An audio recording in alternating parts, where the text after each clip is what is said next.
আসসালামু আলাইকুম রহমতুল্লাহি অবরকাতুহু। সম্মানিত দর্শক, বঙ্গবন্ধু শেখ মুজিবুর রহমানকে নিয়ে এখন সমালোচনার কোনো শেষ নেই। যারা এই মুহূর্তে নিজেদেরকে মনে করছেন যে তারা জয়লাভ করেছেন এবং তারা ক্ষমতা লাভ করতে যাচ্ছেন, কিংবা তারা ক্ষমতা পরিচালনার নিয়ামক, তারা প্রায় সবাই সমস্বরে প্রয়াত এই নেতাকে, বাঙালি জাতির এই নেতাকে অনেক অকথ্য, অশ্লীল এবং অশ্রাব্য ভাষায় সমালোচনা করার চেষ্টা করছেন। কেউ কেউ বলার চেষ্টা করছেন যে তার কোনো সাহসই ছিল না, তিনি কাপুরুষ ছিলেন। অনেকে বলার চেষ্টা করছেন যে 1971 সনে তার কোনো ভূমিকাই ছিল না, তিনি মুক্তিযুদ্ধ চাননি এবং মুক্তিযুদ্ধ না চাওয়ার কারণে তিনি পাকিস্তানে পালিয়ে গিয়েছেন এবং এই পালানোকে বৈধতা দেওয়ার জন্য তিনি নিজে পাকিস্তান কর্তৃপক্ষ, বিশেষ করে বাংলাদেশে যারা দায়িত্বরত ছিল ওই সময়টিতে, সেনাবাহিনীর যারা কর্তা, তাদেরকে টেলিফোন করে বলেছিলেন আমাকে গ্রেপ্তার করো। এ সকল কথা আলোচিত হচ্ছে। বিশেষ করে বঙ্গবন্ধুর যে ঘনিষ্ঠজন হিসেবে পরিচিত, এবং বলা হয়ে থাকে যে বাংলাদেশের মুক্তিযুদ্ধে শহীদ তাজউদ্দিন আহমেদের ভূমিকা অবিস্মরণীয়, এবং তাজউদ্দিনের জায়গায় অন্য কেউ হলে এই মুক্তিযুদ্ধের সময় যে আমাদের যে ডিফিকাল্টিসগুলো ছিল এগুলো অনেক অনেক বাড়ত। এজন্য বঙ্গবন্ধুর সঙ্গে সঙ্গেই দ্বিতীয় যে ব্যক্তির নাম মহান মুক্তিযুদ্ধে আসে গৌরবজনক নেতৃত্বের ক্ষেত্রে, পলিটিক্যাল নেতৃত্বের ক্ষেত্রে, তিনি অবশ্যই তাজউদ্দিন আহমেদ। এখন সেই তাজউদ্দিন আহমেদ সাহেবের সন্তানেরা যে ভাষায় বঙ্গবন্ধুকে সমালোচনা করছেন, যেভাবে আওয়ামী লীগের সমালোচনা করছেন, এটি বলতে গেলে একজন ভদ্রলোকের, মানে সে জীবিত হন বা মৃত হন, এটি তাকে জ্বলন্ত চিতায় ফেলে দেওয়ার মতো ঘটনা। সব সহ্য করা যায়, কিন্তু প্রিয়জনের, আপনজনের, কাছের মানুষের যে সমালোচনা, এটি অনেকটা তীরের মতো হৃদয়ে বিঁধে। একথা সত্য যে স্বাধীন বাংলাদেশে তাজউদ্দিন সাহেবের অবদানকে আওয়ামী লীগ মূল্যায়ন করেননি। তাজউদ্দিন পরিবারের যে ভূমিকা বারবার প্রমাণিত হয়েছে, সেটাও মূল্যায়িত হয়নি। জহুরা তাজউদ্দিন যদি না থাকতেন ৭৫-এর পরে, আওয়ামী লীগের যে পুনর্জন্ম, এটি সম্ভব হতো কিনা এখন অনেকেই প্রশ্ন করেন। আবার তাজউদ্দিন সাহেব যদি না থাকতেন, সেক্ষেত্রে বঙ্গবন্ধু হয়ে ওঠা,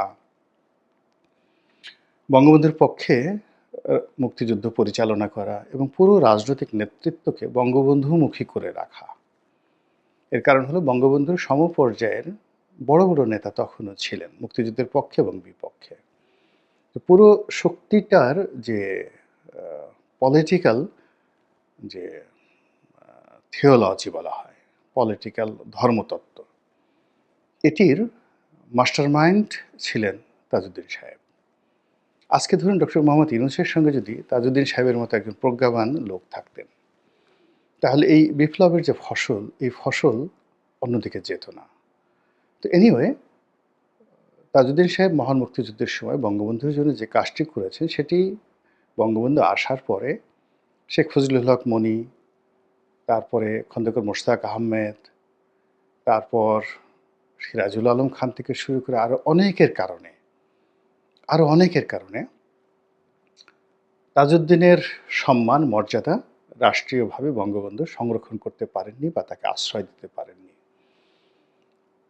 কিন্তু তাকে অসম্মান কখনো তিনি করেননি। তার দরজা, বঙ্গবন্ধুর দরজা কখনো বন্ধ হয়নি, এবং তাদের মধ্যে বন্ধুত্বের সম্পর্কটা শত্রুতার সম্পর্কে যায়নি। তো শেখ হাসিনা এই জিনিসটা রেখেছেন। বলতে গেলে সোহেল তাজকে তিনি যদি হিংসে করতেন তাজউদ্দিন সাহেবকে, তাহলে তো সোহেল তাজকে আমেরিকা থেকে এনে মনোনয়ন দেওয়ার কথা না।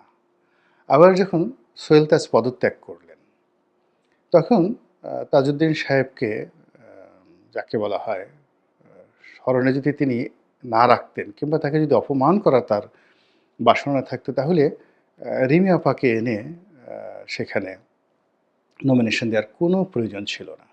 এবং বলতে গেলে তিনি নিজে প্রধানমন্ত্রী হয়ে তাদের বাসায় গিয়ে রিকোয়েস্ট করে সেই সোহেল তাজের যে আসন সেখানে তাজউদ্দিন সাহেবের মেয়েকে মনোনয়ন দিয়েছিলেন এবং শেষ দিন পর্যন্ত তিনি সেই দায়িত্বে ছিলেন। তো এটা হয় কি যে বিতর্ক করা যায়, কিন্তু সীমাবদ্ধতা দেখতে হবে। আমি অমুকের পুত্র, অমুকের কন্যা, ইটস ওকে, কিন্তু রাজনৈতিকভাবে মন্ত্রী হওয়ার জন্য, এমপি হওয়ার জন্য, দলীয় পদপদবি সংরক্ষণ রাখার জন্য বা অধিকার করার জন্য যে ধরনের যোগ্যতা দরকার, সেটি যদি কারোর মধ্যে না থাকে, তাহলে ইচ্ছা করলেই কেউ কাউকে ওখানে বসাতে পারে না। তো এনিওয়ে, যে কোনো কারণেই হোক না কেন, বঙ্গবন্ধু পরিবারের প্রতি বা বিশেষ করে শেখ হাসিনার প্রতি তাজউদ্দিন সাহেবের পরিবারে একটা ক্ষোভ ছিল এবং সেই ক্ষোভটি এই সময়টিতে এসে এতটা মারাত্মক আকার ধারণ করেছে, যা কিনা বঙ্গবন্ধুর যারা আজীবন সমালোচক তাদেরকে তাদের যে ক্ষমতা, সমালোচনা করার ক্ষমতা, গালি দেওয়ার ক্ষমতা, ক্রোধ দেখানোর ক্ষমতা ১০০ গুণ বাড়িয়ে দিয়েছে। তো আমার কাছে যে জিনিসটা মনে হয় সেটি হলো যে বঙ্গবন্ধু তার সারাটি জীবন তিনি যখন কলকাতাতে ছিলেন, তখন তার সাহস, মানে মুসলিম লীগ করতেন বা মুসলিম ছাত্রলীগ করতেন, তখন পুরো কলকাতাতে তার সাহসের জন্য, সেটা আপনি ক্যাডার বলেন, গুন্ডা বলেন, মাস্তান বলেন, পলিটিক্যাল অ্যাক্টিভিস্ট বলেন।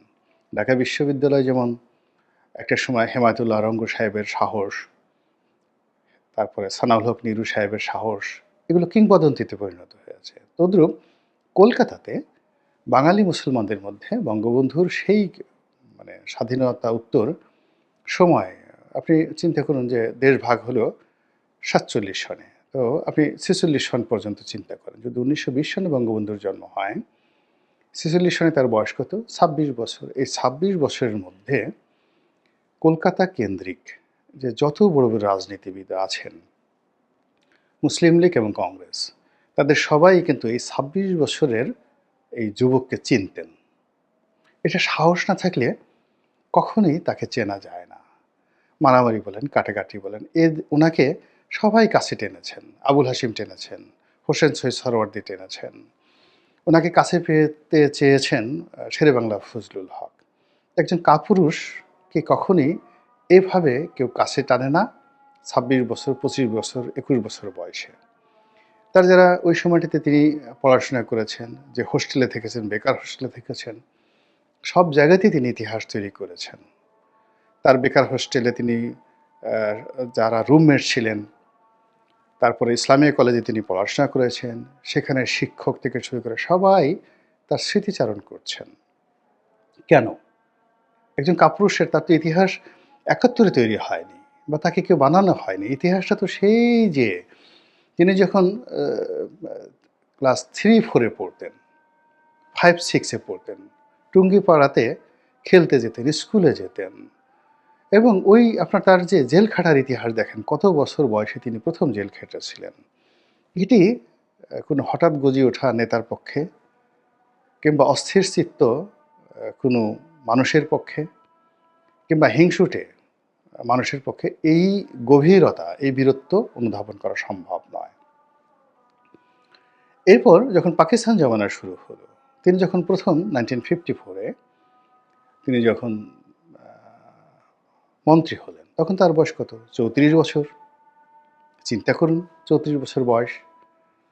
তিনি যখন আওয়ামী লীগের সেক্রেটারি হলেন, তখন তার বয়স কত? আরও কম। ৫৩ সনে যদি তিনি সেক্রেটারি হয়ে থাকেন, তাহলে তার বয়স ৩৩ বছর। আচ্ছা, এই যে ৩৩ বছর তার যে বয়স, যৌবন, এ সময় মানুষ কি করে?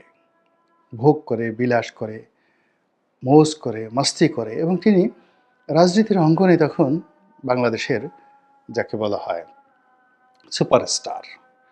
তো এই সুপারস্টার হিসেবে তিনি কারোর সঙ্গে নেগোসিয়েশন করবেন, বিভিন্ন জনের কাছে চাঁদা নেবেন, মন্ত্রীদের হাতে পায়ে ধরবেন। এগুলো আমাদের এই সমাজ এখন কি হচ্ছে? আমরা সকাল বিকাল যে ধান্দা করছি, তিনি তো সেই ধান্দা করতে পারতেন সরকারের সঙ্গে। আইয়ুব খানের সঙ্গে কি তিনি ধান্দা করতে পারতেন না? কিন্তু চিন্তা করুন যে পাকিস্তান জমানাতে পুরো পাকিস্তান জমানা কত বছর ছিল? সেই ১৯৪৭ সন থেকে ধরুন ১৯৭১ সন পর্যন্ত। তো এই যে খুব অল্পকালীন সময়, এখানে ২০ বছর, ওখানে আ সাকুল্যে ২৪ বছর। তো ২৪ বছর পাকিস্তানি শাসন আমলের ১২ বছর তিনি জেল খেটেছেন। এটা কি কোনো কাপুরুষের কাজ? এটা কি কোনো ভীরুর কাজ? এটা কি ধরনের কথা? যে ২৪ বছরের টোটাল রেজিমে যদি ১২ বছর একটা মানুষ জেল খাটে এবং বারবার, একবার বের হয় আবার ঢুকেন, একবার বের হয় আবার ঢুকেন। বউ বাচ্চা একদিকে, ছেলেমেয়ে কোথা থেকে বড় হচ্ছে, কিভাবে সংসার চলবে, কোনো চিন্তা ভাবনা না করে তিনি স্লোগান দিলেন, জাতির জন্য কাজ করলেন, আবার জেলে গেলেন। এটাকে যদি কেউ কাপুরুষ বলে, তার প্রতি আল্লাহর গজব নাজিল হয়ে না হওয়া মানে বিস্ময়কর ঘটনা।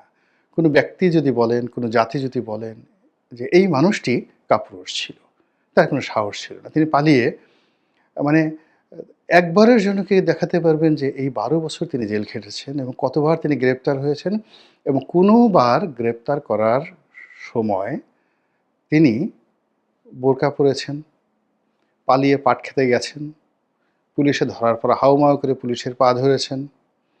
আবার জেল থেকে বের হয়ে তিনি বলেছেন, আমাকে কুত্তার মতো করে পিটানো হয়েছে। এখন অনেক নেতা বলে না যে আমাকে টানিয়ে কুকুরের মতো আমাকে পিটানো হয়েছে, শেয়ালের মতো পিটানো হয়েছে। ইতিহাস থেকে বের করুন তো বঙ্গবন্ধু কখনো এই ধরনের কোনো কথাবার্তা বলেছেন কিনা? বরং তিনি জেলখানাকে একটা শিল্পে পরিণত করেছেন। তার অসমাপ্ত আত্মজীবনীতে দেখেন যে সেখানে পুরো জেলখানাকে তিনি রাজনীতির জন্য একটা অগ্নিগর্ভ বানিয়ে ফেলেছিলেন। যেখানে গেছেন সেখানেই তার রাজনীতি। তো যাই হোক, সেই মানুষটি ৭১ সনে তিনি পালিয়ে গেছেন। বলেন ভালো কথা। কিন্তু তার যে মৃত্যু, তার মৃত্যু, এই মৃত্যুর ঘটনাটা বলে আমি আজকে আ এই ভিডিওর বক্তব্য শেষ করব। সেটি হলো ৭৫-ই ১৫ই আগস্ট রাতে যখন তার সামনে অস্ত্রধারী এই মেজর, অস্ত্রধারী গুন্ডা, অস্ত্রধারী বিদ্রোহী সাবেক সেনা কর্মকর্তা যেভাবেই ব্যাখ্যা করেন না কেন, তারা ইতিমধ্যে রক্তপিপাসু হয়ে পড়েছেন। অর্থাৎ শেখ ফজলুল হক মনির বাসায় আক্রমণ চালিয়েছেন, আব্দুর রব শেরনিয়াবাদ বাসায় আক্রমণ চালিয়ে সবাইকে মেরে বঙ্গবন্ধু ভবনে এসেছেন। এসে সবাইকে মেরেছেন, সবাইকে মেরেছেন। মানে শুধুমাত্র বঙ্গবন্ধু একা জীবিত। তাকে ধরে নিয়ে যাবেন ক্যান্টনমেন্টে। এরকমই তাদের একটা প্ল্যান। তাকে মারার প্ল্যান তারা তখনও করে উঠতে পারেনি। তো আপনার চোখের সামনে চিন্তা করুন যে সবাইকে, পরিবারের সবাইকে মেরে ফেলেছে এবং উনি সেটা জানেন। তো এই অবস্থায় তিনি আ জ্ঞান হারাননি, তার হাত পা কাঁপেনি, তিনি হাউমাউ করে কান্নাকাটি করেননি। তিনি তার যে চিরাচরিত স্বভাব, বীরত্ব নিয়ে সেই পাঞ্জাবি পরে, লুঙ্গি পরে, তারপর হাতে ওই যে তার যে চিরাচরিত পাইপ, যেটা তিনি যেটা খেতেন, উইনমোর, উইনমোর যে সিগারেট, ওটা তিনি পাইপের মধ্যে দিয়ে তিনি ওই সময় ট্র্যাডিশনাল তিনি খেতেন, ফিদেল ক্যাস্ট্রো খেতেন। ওই সময়টাতে স্মোকটা একটা স্মোকিং করা বা ধূমপান করাটা একটা স্টাইল ছিল বড়, বড় নেতাদের। উইনস্টন চার্চিল তিনি খেতেন, সিজার খেতেন। আর উনি পাইপ খেতেন। যে কয়জন লোক পাইপ নিতেন তার মধ্যে আ সেই বঙ্গবন্ধু সারা পৃথিবীতে তার পাইপের জন্য তিনি বিখ্যাত। তো সেই পাইপ মুখে দিয়ে সিঁড়ি দিয়ে তিনি ধমকাতে, ধমকাতে নামছেন। "কে তোমরা? কেন এসেছো?" আচ্ছা। তো এই যে যারা খুনি, ইতিমধ্যে তারা খুন করে আসছে এবং ওই বাসার সবাইকে খুন করেছে। পিস্তল সব লোড করা।